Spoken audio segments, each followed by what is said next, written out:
Welcome to SOS for Your Life, Emergency Wisdom for Everyday Life. I'm your host, Susie St. Angelo, and thanks for jumping on board today. Today is a solo mini episode called The Self-Care Chronicles. This podcast is for you if you know you want to change something, whether that's your career, your health, or another aspect, at any age and stage in your life, and you don't know what to do or how to do it. Or you may be the person who is afraid to take that first step, caught in analysis paralysis. I see and understand you. I used to feel the same way. Now let's get into today's episode and today's question. What is self-care and why is it important to my health?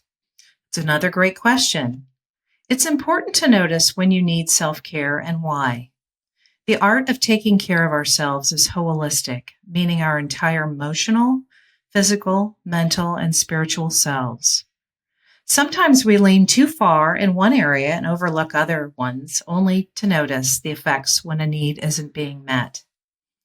According to the World Health Organization, or WHO, self-care is being able to promote health, prevent disease, maintain health, and cope with illness and disability with or without the support of a healthcare provider. The main goal of self-care is to prevent or control disease and preserve overall well-being. Other reasons why it's good for you is that it increases your self-confidence, helps you perform your best, makes you more self-aware, and helps you feel rested and energized. To practice self-care, one must practice self-reliance and take personal responsibility. Now, let's look at examples in each area. Emotional. That can mean taking a break when things become overwhelming, saying no to things you don't want to do, allowing yourself to cry, laughing out loud, and asking for help from others. Physical. Eating healthy, getting enough sleep and exercise, decluttering a space, cuddling, dancing, getting a massage, taking a bath or a cold plunge, resting and relaxing. Mental, trying a new hobby, practicing breath work, going to therapy and practicing gratitude. Spiritual, praying or talking to a spiritual advisor and going to church, paying it forward, doing a good deed for others, hiking outdoors, and meditating are just a few examples. And these are just a few examples. There's hundreds more out there to try. What other things can you do that aren't on this list that you want to implement? Remember, this self-care process comes in many shapes and sizes.